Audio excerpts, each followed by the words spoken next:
করবো, আসলে পাগলা চোদা না।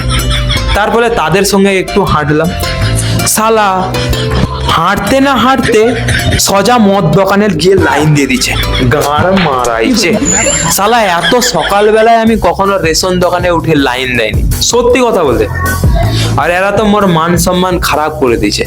শালা আমি একটু ভদ্র ছেনা, শালা মদের গন্ধ শুনলে বমি হয়ে যায়, তাহলে আমাকে মদ দোকানে লাইন দেওয়া করাচ্ছে। ঠিক আছে, লাইন দিয়েছি। তো আমার মামা এখন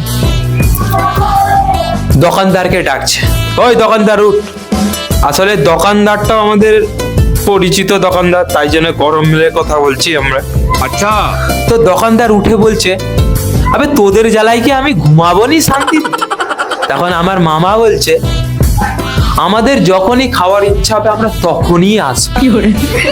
ও তখন দোকানদার বলছে, শালা তোদের জন্য কি সারাদিন দোকান সারাদিন সারা রাত কি দোকান খুলে রাখবো? তো আমরা জানি, আমরাই 4টার সময় উঠে সর্বপ্রথম মদ দোকানে লাইন দিয়ে দিচ্ছি। শালা কয়েক মুহূর্তে একটা দাদু এসে দোকানদারের গোড়ায় বসে আছে, বলে রে 2 প্যাক দাও। তার গলা শুনতে না শুনতে দোকানদার বলল, আবে তুই আবার চলে এসছো, গাঁড় মারাইছে।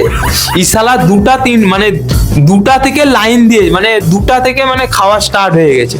মানে মদ দোকান কখন খুলেছে বুঝতে পারছো? তাই তোমাদেরকে বলছি, এইসব ফালতু ভিডিও আমার মতো ভিডিও না বানিয়ে লোন নিয়ে একটা দোকান খুলো, মদ দোকান। ভাই লাইসেন্স বেলা করলে আরো ভালো হয়, ঠিক আছে? নাহলে ওই লুকিয়ে একটু করলে ভালো হয়।